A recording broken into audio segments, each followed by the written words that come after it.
Hello friends, I am Deepanshu Sharma. Welcome to my channel and I hope you are doing well. आज हम start करेंगे part 70 that is pointer two in एवे। आज हम एवे create करेंगे और हम उसमें क्या करेंगे कि हम पॉइंटर की हेल्प से एवे का बेस एड्रेस ले लेंगे और फिर हम एवे के जो एलिमेंट्स है वो हम पॉइंटर की हेल्प से पॉइंट कराएंगे।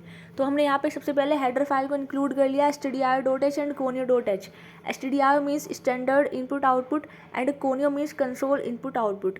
उसके बाद मैंने यहाँ पे मेन फंक्शन को बनाया। मेन फंक्शन का मैंने रिटर्न टाइप लिया है इंट। जब भी हम मेन फंक्शन का रिटर्न टाइप इंट लेते हैं तो हमें कुछ ना कुछ यहाँ पे रिटर्न कराना पड़ता है, तो मैंने यहाँ पे रिटर्न 0 करवाया है। उसके बाद गेट स्टेज फंक्शन का मैंने यहाँ पे यूज़ किया है to hold the output screen and clear screen function का यूज़ किया है to clear the output screen. उसके बाद मैंने यहाँ पे एक इंटीजर टाइप का एवे इनिशलाइज किया है जिसका साइज़ है 10। एवे के अंदर हम 10 एलिमेंट्स को स्टोर करेंगे। मैंने यहाँ पे 10 एलिमेंट्स लिए 10, 20, 30, 40, 50, 60, 70, 80, 90, 100। इस तरीके से मैंने यहाँ पे 10 एलिमेंट्स को इनिशलाइज कर दिया है। एवे बनाते कैसे हैं? डेटा टाइप स्पेस एवे का नेम स्क्वायर ब्रैकेट के अंदर एवे का साइज़ इक्वल टू, अगर आप हैंड टू हैंड एवे के एलिमेंट्स को डालना चाहते हैं तो कर्ली बेसिस का यूज़ करके एवे के एलिमेंट्स को डाल देंगे। तो मैंने यहाँ पे 10 एवे का साइज़ है, 10 एलिमेंट्स मैंने इसके अंदर स्टोर कर दिए। एवे की जो इंडेक्सिंग होती है वो 0 से स्टार्ट होती है और साइज़ -1 तक होती है। तो जब भी एवे का अगर हमें एलिमेंट्स को एक्सेस करना होगा तो लूप चलेगा 0 से और साइज़ -1 तक का लूप चलेगा, मतलब कि 0 to 9 इस तरीके से।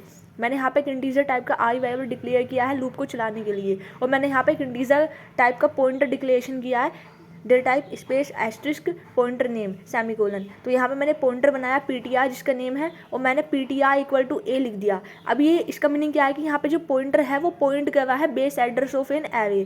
तो यहाँ पे एवे का नेम है a, मतलब कि ये जो पॉइंटर है ptr ये किसके बेस एड्रेस को एक्सेस कर रहा है या पॉइंट कर रहा है?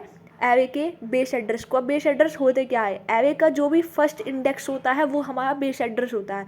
तो एवे का फर्स्ट इंडेक्स कहाँ से स्टार्ट होता है? 0 से। तो एरे ऑफ 0 जो भी होगा उसका जो भी एड्रेस होगा वो अब किसके पास है? पॉइंटर के। तो मैंने यहाँ पे अब लूप चलाया कि फॉर लूप का मैंने यहाँ पे यूज़ किया जिसके अंदर टेक्स्ट 3 पैरामीटर होते हैं। फर्स्ट होता है इनिशियलाइजेशन, सेकंड होता है चेक कंडीशन और थर्ड होता है इंक्रीमेंट और डिक्रीमेंट। मैंने यहाँ पे आई इक्वल टू 0 से इनिशियलाइज किया। चेक कंडीशन के लिए मैंने आई लेस देन 10 यहाँ पे लिखा है, और यहाँ पे मैंने आई प्लस प्लस का मीनिंग होता है कि आई की वैल्यू में +1 इंक्रीमेंट कर देना। अब मैंने इस लूप के अंदर प्रिंटफ स्टेटमेंट में जो भी हमारे एरे के एलिमेंट्स हैं उसको मैंने यहाँ पे प्रिंट करवाया value of array of percentile D. कितना है? परसेंटाइल डी है। तो ये फर्स्ट वाला जो ये एरे ऑफ जो उसका साइज़ है मैंने इसमें आई वेरिएबल को पास कर दिया है, और जो हमारा आउटपुट आएगा वो किस तरीके से आएगा? यहाँ पे जो मेरा पॉइंटर है, मैंने बताया था पॉइंटर हमारा एक्चुअल एड्रेस, मतलब उसके पास अपना खुद का एक्चुअल एड्रेस नहीं होता, वो किसी दूसरे का एड्रेस को होल्ड करता है। तो पॉइंटर ने यहाँ पे बेस एड्रेस को होल्ड किया एरे के, तो मैंने स्टार ऑफ ptr लिख दिया था, तो उसकी वजह से एलिमेंट्स हमारे एक्सेस हो गए। तो आई hope you understand. Like share and subscribe our channel. If you have any doubt you can ask me any time in the comment section. और अगर कुछ भी डाउट्स आता है तो you can ask me any time. और इसी तरीके से आप जो है पॉइंटर के कंसेप्ट को पढ़ते रहिए।